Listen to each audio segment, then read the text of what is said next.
यथा सामर्थ्य गणेश जी की पूजा की सभी तैयारियां करें। भोग, फल, फूल और दीपक की तैयारी कर कथा आरंभ करें। कथा आरंभ करने से पहले जब दीपक जलाएं तो इस मंत्र का उच्चारण करें। शुभम करोति कल्याणम आरोग्यम धन संपदा शत्रुबुद्धि विनाशाय दीप ज्योति नमोस्तुते। ओम श्री गणेशाय नमः। ओम श्री गौरीपुत्राय नमः। हे गणपति देव, मैं अब आपकी भाद्र शुक्ल गणेश चतुर्थी व्रत की कथा कह रही हूँ। कथा कहने और सुनने वाले सभी को आप अपना आशीर्वाद प्रदान करें और व्रत को स्वीकार करें। कथा आरंभ करती हूँ। एक बार नैमिषारण्य तीर्थ में शौनकादि 88,000 ऋषियों ने शास्त्र के ज्ञाता सूत जी से पूछा कि हे सूत जी, सभी कार्यों की उपद्रव रहित समाप्ति किस तरह से हो, धन को कमाने में कैसे सफलता मिले और मनुष्यों की पुत्र सौभाग्य एवं धन संपत्ति की बढ़ोतरी किस प्रकार हो सकती है, पति पत्नी में क्लेश भाव से बचाव, भाई भाई में आपस में लड़ाई झगड़ा तथा उदासीनता से कैसे छुटकारा मिल सकता है, विद्या की प्राप्ति, व्यापार, खेती का कार्य एवं राजाओं को अपने दुश्मनों पर विजय किस तरह से मिल सकती है, किस देवता की आराधना से मनुष्यों की मनोकामनाएं पूरी हो सकती हैं। हे सूत जी, इस सब को आप विस्तार से बताइए। श्री सूत जी ने कहा, हे मुनियों, पुराने समय में जब कौरव पांडवों की सेना युद्ध करने के लिए तैयार हुई, उसी समय युधिष्ठिर ने श्री कृष्ण जी से पूछा, हे कृष्ण जी, हमारी बिना किसी विघ्न के विजय किस प्रकार होगी, किस देवता की आराधना से इस मनोकामना की सिद्धि की प्राप्त कर सकेंगे। श्री कृष्ण जी ने कहा, हे युधिष्ठिर, पार्वती जी की रज से उत्पन्न गणपति जी की पूजा कीजिए, उनकी आराधना से आपको अपना राज्य मिल जाएगा, इसमें बिल्कुल संशय नहीं है। युधिष्ठिर ने पूछा, हे ऋषिकेश, गणेश पूजन का क्या तरीका है, किस तिथि को यह पूजा करनी चाहिए। श्री कृष्ण जी ने कहा, हे युधिष्ठिर, भादो माह की शुक्ल पक्ष की चतुर्थी को अथवा श्रावण अगहन एवं माघ मास की चतुर्थी को भी पूजा की जा सकती है।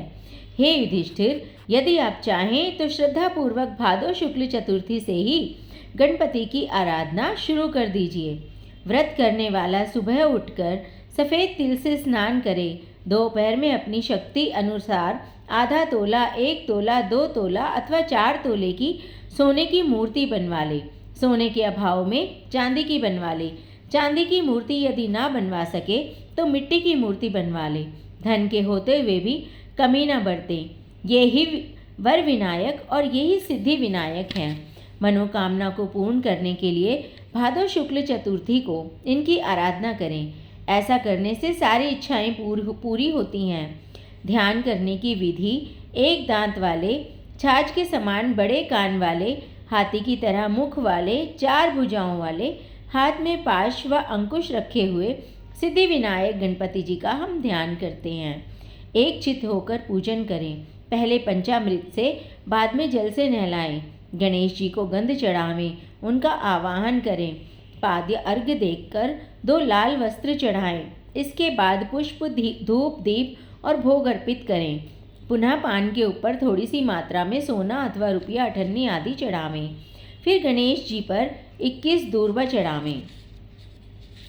दूर्वा से इन नामों द्वारा, हे गणपति, हे उमापुत्र, हे धूम्रवर्ण, हे विनायक, हे एकदंत, हे गजमुख, हे लंबोदर, हे सर्वसिद्धिदाता, हे भालचंद्र, हे मूषक वाहन, हे पिंगल नयन, हे गजानन महाराज, मैं आपको प्रणाम करता हूँ। रोली, फूल, चावल के साथ 2-2 धूप लेकर प्रत्येक नाम बोलते हुए अलग अलग नाम से धूप अर्पित करें। हे देव, आप मेरे धूप को ग्रहण करें, मैं आपकी बार बार प्रार्थना कर रहा हूँ। इसी तरह भुना हुआ गेहूँ और गुड़ अर्थात गुड़ धनिया चढ़ावें। इसके पश्चात देसी घी से बने 21 लड्डू हाथ में रखकर कुरुकुल प्रदीप ऐसा कहकर गणपति जी के आगे रख दें। उनमें से 10 लड्डू ब्राह्मणों को दान कर दें और 10 लड्डू अपने लिए रख लें। शेष लड्डू को गणेश जी के भोग हेतु पड़ा रहने दें। सुवर्ण मूर्ति भी ब्राह्मण को दान कर दें। सारे कार्य करने के बाद अपने इष्ट देवता की आराधना करें। तदंतर ब्राह्मण को भोजन कराकर स्वयं भोजन ग्रहण करें। मूंगफली, वनस्पति आदि का तेल प्रयोग ना करें। नीचे का वस्त्र एवं ऊपर के वस्त्र सहित गणपति की मूर्ति को समस्त कष्ट निवारण हेतु विद्वान ब्राह्मण को दान कर दें। हे युधिष्ठिर, इस विधि से गणपति जी की पूजा करने से आप सब पांडवों की जीत होगी, यह निसंशय है। गुरु से दीक्षा ग्रहण करते वक्त वैष्णवादी शुरू में गणेश पूजन करते हैं। इनकी पूजा करने से विष्णु, शिव, सूर्य, पार्वती, दुर्गा, अग्नि आदि विशिष्ट देवों को भी आराधना हो जाती है। इनकी आराधना करने से चंडिका आदि भी प्रसन्न होते हैं। हे मुनियों, सिद्धि विनायक गणेश जी की पूजा से एवं उनकी कृपावश मनुष्यों के समस्त कार्य पूर्ण होते हैं। भाद्र शुक्ल गणेश चतुर्थी की आराधना शिवलोक में हुई है। इस दिन स्नान, दान, व्रत, पूजन आदि करने से गणपति जी की कृपा से शताधिक फल होता है। हे युधिष्ठिर, इस दिन चंद्रमा के दर्शन नहीं करने चाहिए, अतः दोपहर में ही पूजा कर लेनी चाहिए। सिंह राशि की संक्रांति में तथा शुक्ल पक्ष की चौथ को चंद्रमा के दर्शन करने से चोरी, हत्या, व्यभिचार आदि का पाप लगता है। इसलिए इस दिन चंद्र दर्शन निषेध है। यदि भूल से चंद्रमा दिख जाए तो ऐसा कहे, सिंह ने प्रसेनजीत को मार डाला और जामवान ने शेर को मृत्युलोक भेज दिया। हे बेटा, अब रो नहीं, तुम्हारी समयंतक मणि यह है। समंत्यक मणि का उपाख्यान। भगवान शंकर जी कहते हैं कि आप लोग इस कथा को ध्यानपूर्वक सुने। भादो शुक्ल चतुर्दशी को सदैव गणेश जी के सुंदर फल देने वाले व्रत को करें। स्त्री पुरुष जो भी इस व्रत को करते हैं वह शीघ्र ही कष्टों से मुक्त हो जाते हैं। सुनसान वन में, विपरीत परिस्थिति में, कचहरी संबंधी मामलों में यह व्रत सब कामों में सफलता देने वाला है। गणपति जी को यह व्रत बहुत ही प्रिय है। सनत कुमार जी पूछते हैं कि पूर्व काल में इस व्रत को किसने किया? हे मृत्युलोक में यह कैसे शुरू हुआ, इसे विस्तार से बताइए। शंकर भगवान ने कहा कि इस व्रत को सबसे पहले कृष्ण जी ने किया था। जब उन पर झूठा दोष लगाया गया था, तब उसके निवारण हेतु नारद जी ने उनसे इस व्रत को करने के लिए कहा था। सनत कुमार ने आश्चर्य से दोबारा यह प्रश्न किया कि हे नंदिकेश्वर, कृष्ण भगवान सृष्टि को रचने वाले, पालन करने वाले एवं नष्ट करने वाले हैं तथा निर्गुण एवं सगुण सब गुणों से युक्त हैं। ऐसे समस्त प्राणियों के हृदय में रहने वाले भगवान कृष्ण को झूठा दोष कैसे लगा? यह आश्चर्यजनक है। आप इस उपाख्यान को बताइए। भगवान शंकर कहने लगे, पृथ्वी को भार मुक्त करने के लिए विष्णु भगवान और हलधर बलराज जी ने वसुदेव के यहाँ पुत्र के रूप में जन्म लिया।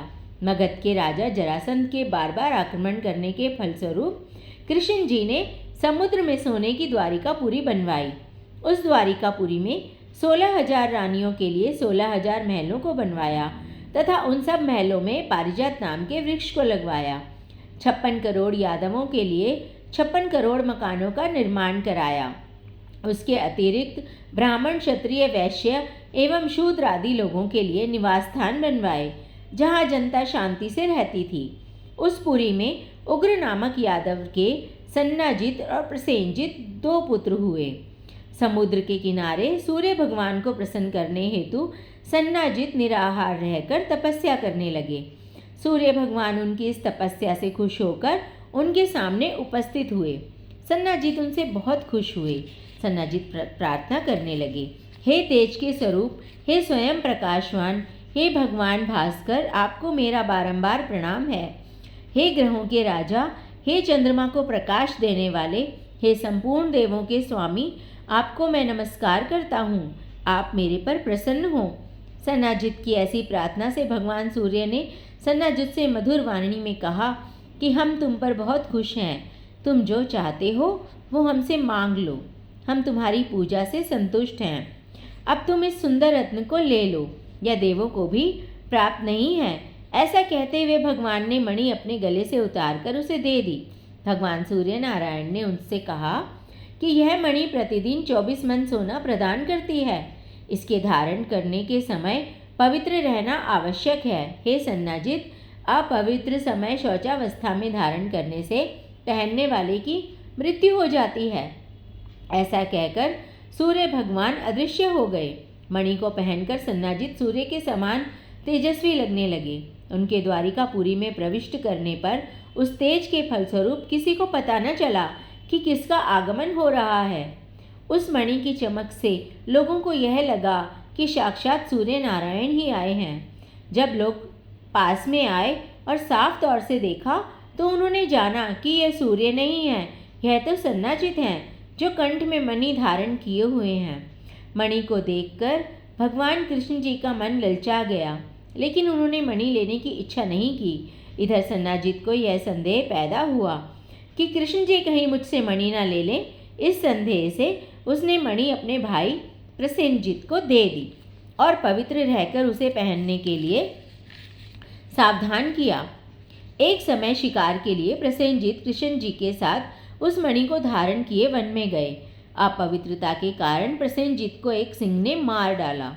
उस सिंह को रत्न ले जाते हुए देखकर जामवान ने उसे मार डाला। जामवान ने मणि को अपने पुत्र को दे दिया।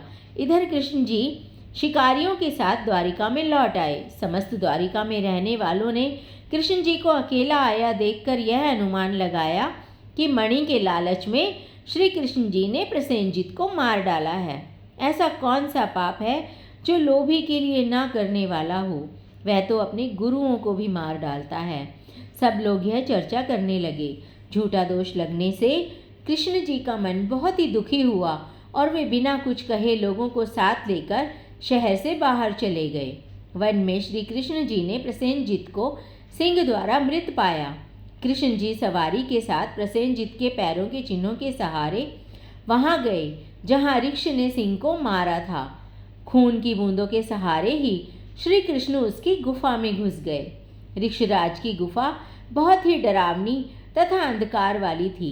अतः प्रजाजनों को गुफा के दरवाजे पर छोड़कर कृष्ण जी स्वयं अपने तेज से अंधकार को नष्ट करते हुए उस गुफा में 400 कोस तक चले गए।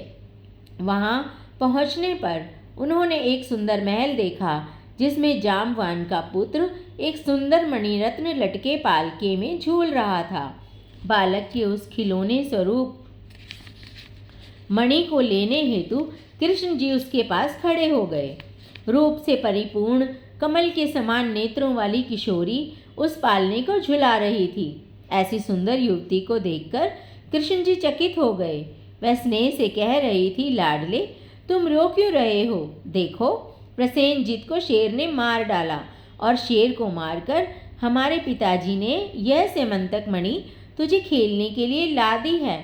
कमल नयन भगवान की कृष्ण जी को देखकर वह बाला कामातुर हो शना शना प्यार भरी वाणी से कहने लगी कि मेरे पिताजी के देखने से पूर्व आप यहाँ से चले जाइए। ऐसा कहने पर कृष्ण जी हंसकर अपना पांचजन्य शंख बजाने लगे। शंख की ध्वनि सुनकर ऋक्षराज उठ बैठा और उनके पास चला आया। फलस्वरूप दोनों में परस्पर युद्ध होने लगा। इस दृश्य को देख सभी स्त्रियां चीखने पुकारने लगी और गुफा के समस्त नागरिक आश्चर्य में हो गए। उधर गुफा के दरवाजे पर कृष्ण जी का इंतजार कर रहे प्रजाजन उन्हें मृत समझ 7वें दिन द्वारिका वापस आ गए और वहां पहुंचकर उन्होंने उनका मृतक कर्म कर डाला। इधर गुफा के भीतर भगवान कृष्ण और ऋक्षराज में 21 दिन तक लगातार आपस में युद्ध होता रहा। कृष्ण ने उसके युद्ध के उन्माद को कमजोर कर दिया। त्रेता युग की बातों को याद कर जामवान ने भगवान श्री कृष्ण को पहचान लिया। जामवान कहने लगे कि मुझे देव, राक्षस, यज्ञ, नाग, गंधर्व, पिशाच आदि कोई भी नहीं जीत सकता।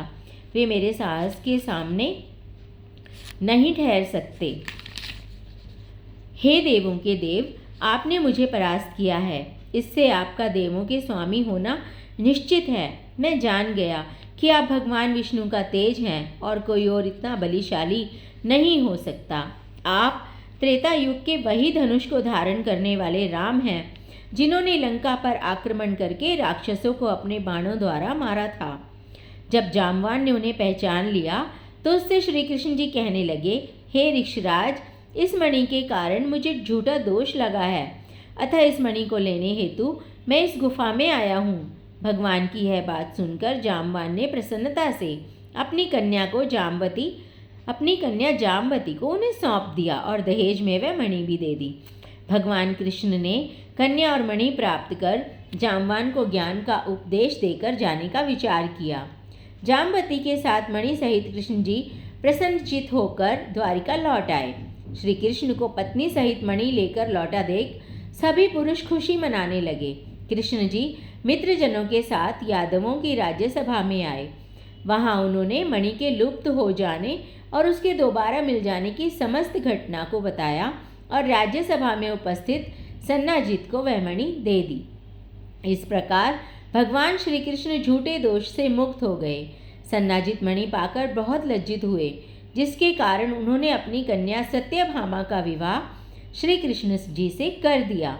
इसके पश्चात शतधन्वा, अक्रूर आदि यादव सन्नाजित से मणि लेने हेतु शत्रुता करने लगे। एक समय की बात है कि श्री कृष्ण जी कहीं गए हुए थे। उनके न होने पर शतधन्वा ने सन्नाजित को मारकर वह मणि ले ली। श्री कृष्ण के आने पर सत्यभामा ने उन्हें सब बातें बताई। नगर में फिर यह बात होने लगी कि कृष्ण अंदर से तो काले और बाहर से सीधे लगते हैं। तब कृष्ण ने अपने भाई बलदेव जी से कहा कि शतधन्वा ने सन्नाजित को मार डाला है और अब वह मणि लेकर दूसरी जगह जाने वाला है। यह मणि हमारे लिए भोगने लायक है। शतधन्वा को जब यह पता चला तो उसने डर कर उस मणि को अक्रूर को दे दिया तथा स्वयं घोड़ी पर चढ़कर दक्षिण दिशा की ओर भाग गया। भगवान श्री कृष्ण और बलराम ने रथ पर चढ़कर उसका पीछा किया। 100 कोस के बाद उसकी घोड़ी को मार डाला गया। तब वह पैदल ही दौड़ा। श्री कृष्ण ने दौड़कर उसे पकड़ लिया और उसे मार डाला। कृष्ण जी ने बलदेव जी से कहा कि हे भाई, इसके पास से मणि नहीं मिली। बलराम जी इस बात पर गुस्सा हो गए और कहने लगे, तुम धन के लोभवश तुमने सदैव कपट किया है कृष्ण।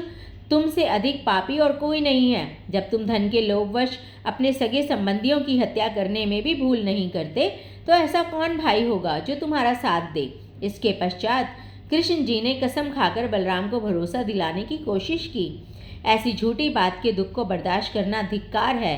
यह कहकर बलदेव जी भी विदर्भ देश की तरफ चले गए और कृष्ण जी रथ पर चढ़कर वापस द्वारिकापुरी में लौट आए।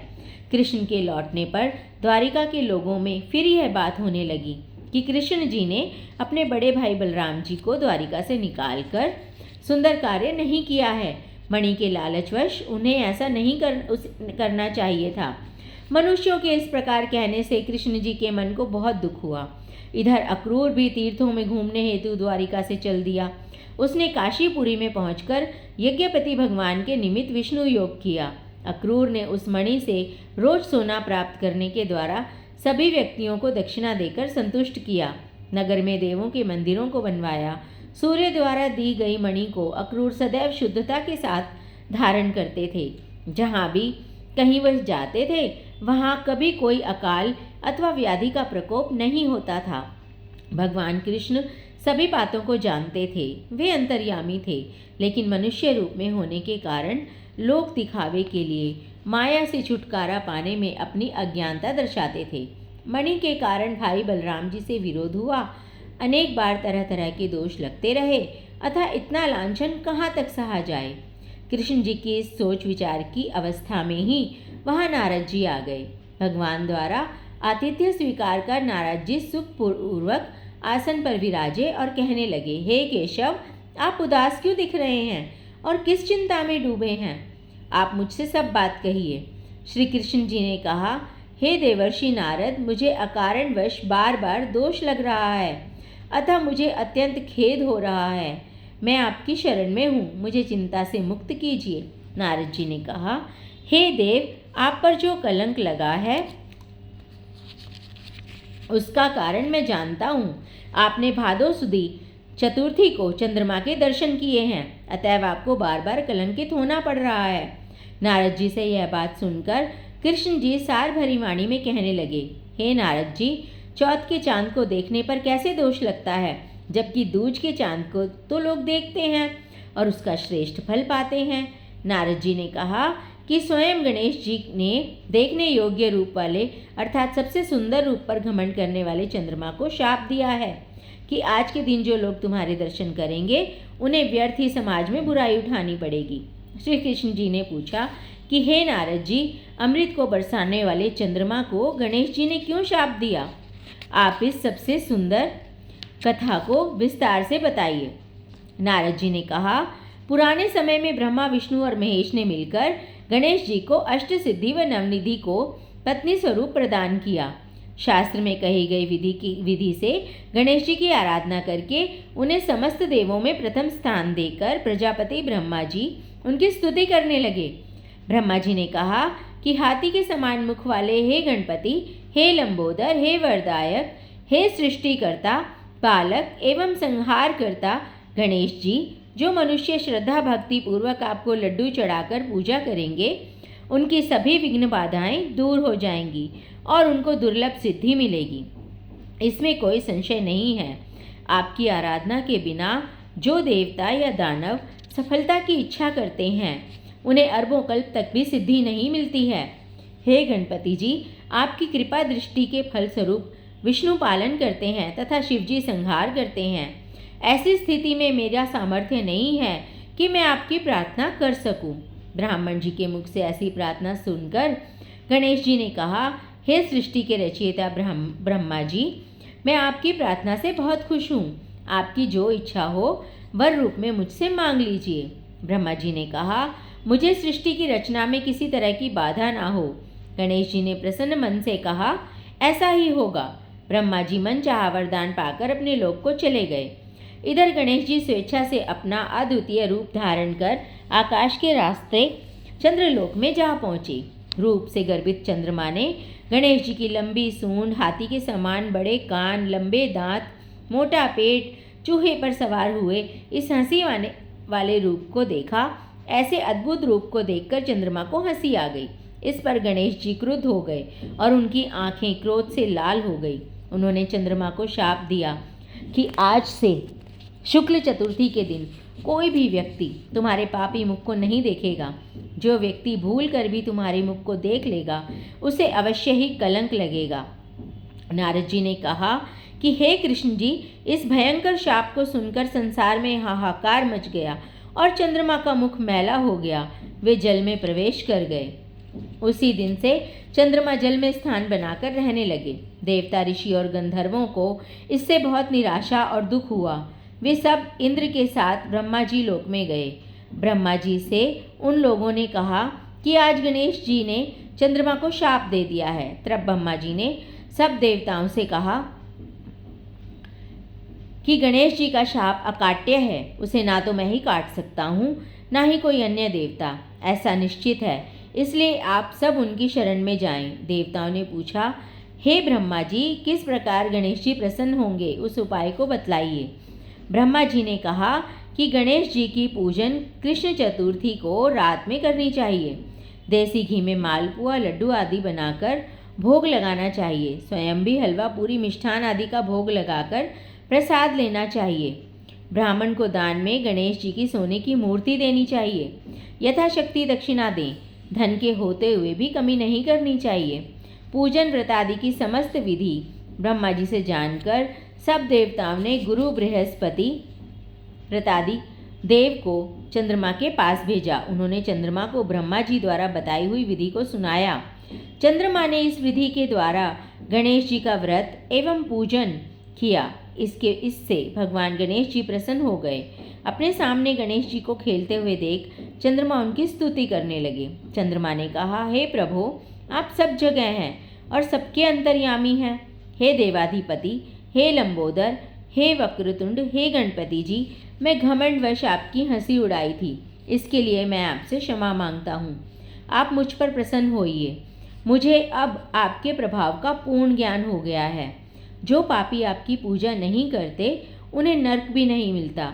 चंद्रमा से इस प्रकार की स्तुति को सुनकर गणेश जी हंसे और बादल की गर्जना के समान बोले, हे चंद्रमा, मैं तुम पर प्रसन्न हूँ, तुम जो चाहे वर मांग लो।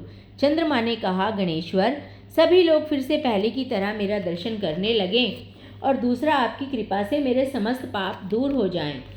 यह सुन गणेश जी ने कहा, हे चंद्र, मैं तुम्हें इसके बदले अन्य कोई वरदान दे सकता हूँ, किंतु यह वरदान नहीं दे सकता।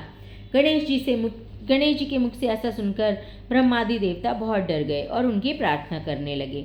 देवता लोग भगवान गणपति जी से निवेदन करने लगे कि हे देवाधिदेव, आप चंद्रमा को शाप से रहित कर दें। यह वरदान हम सब आपसे मांगते हैं। आप ब्रह्मा जी की महानता को सोचकर चंद्रमा को शाप से रहित कर दें। देवताओं की बात सुनकर गणपति जी ने अत्यंत सम्मानपूर्वक कहा कि आप सब मेरे भक्तगण हैं, अतः मैं आपको मनचाहा वर प्रदान करता हूँ। गणेश जी ने कहा, जो मनुष्य भादो सुदी चतुर्थी को चंद्र दर्शन करेंगे उन्हें मिथ्या कलंक तो जरूर लगेगा, यह तो निसंदेह है। लेकिन महीने के शुरू में शुक्ल द्वितीया के दिन जो मनुष्य हर माह लगातार तुम्हारा दर्शन करते रहेंगे उन्हें भादो सुदी चौथ के चंद्र दर्शन का मिथ्या दोष नहीं लगेगा।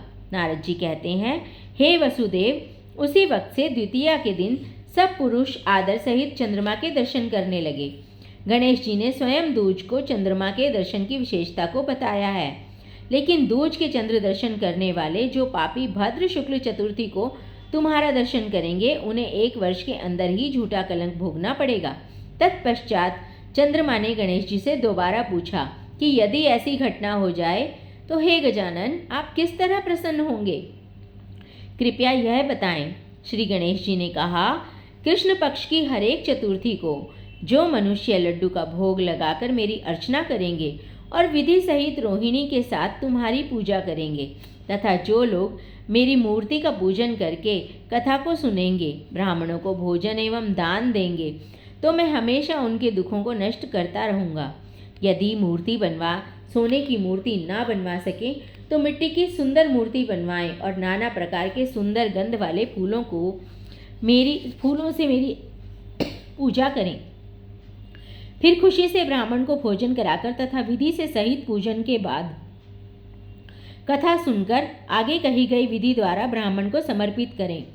हे गणपति जी, आप हमारे इस दान से प्रसन्न होइए और हमेशा हर समय, हे देवाधिदेव, आप हमारे समस्त कार्यों को विघ्न रहित पूर्ण करें। आप हमें आदर सत्कार, उन्नति, रुपया, पैसा, पुत्र पौत्र आदि देते रहें। हमारे कुल में योग्य, गुणी और उन्नति, रुपया, पैसा, पुत्र सब आपके भक्त पुत्र उत्पन्न होते रहें। इसके बाद ब्राह्मण को दान देवें। लड्डू, खीर, मालपुआ, मीठी चीज़ों से ब्राह्मण को भोजन करावें। स्वयं इच्छा के रूप भोजन करें। इस प्रकार व्रत रखकर पूजन करें तो मैं उनको सदा विजय कार्य में सफलता, धन धान्य और अनेक संतान देता रहूँगा। इस प्रकार कहकर गणेश जी अंतर ध्यान हो गए। नारद जी ने कहा कि हे कृष्ण जी, आप भी इस व्रत को कीजिए, इससे आपका कलंक छूट जाएगा। तब कृष्ण जी ने नारद जी के कथानुसार अनुष्ठान किया। ऐसा करने पर कृष्ण जी कलंक से मुक्त हुए। नारद जी कहते हैं, जो स्यमंतक मणि की कथा सुनेंगे तथा चंद्रमा के चरित्र की कथा सुनेंगे उन्हें भाद्र शुक्ल चतुर्थी के चंद्रमा को देखने का दोष नहीं लगेगा। मानसिक संकट या संशय उत्पन्न होने पर अथवा भादो सुदी चौथ को भूल से चंद्रमा के दर्शन हो जाने पर इस कथा को सुनना चाहिए। ऐसा देवताओं ने बताया है कि कृष्ण जी ने गणपति जी की पूजा करके व्रत और पूजन से उन्हें खुश किया था।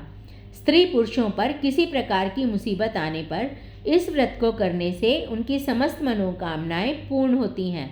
संकटों का नाश करने वाले भगवान गणपति जी की प्रसन्नता से मनुष्य को संसार में सभी वस्तुएं आसानी से प्राप्त हो जाती हैं। हे गणपति देव, जिस प्रकार आपने चंद्रदेव को आशीर्वाद दिया, कृष्ण जी को उनके संकटों को दूर किया, उनके कलंक को दूर किया, जिस प्रकार आपने सभी को शुभ आशीर्वाद दिए, इसी प्रकार हम सभी को शुभ आशीर्वाद प्रदान करें। हम सभी को धन धान्य सुख समृद्धि का वरदान दें।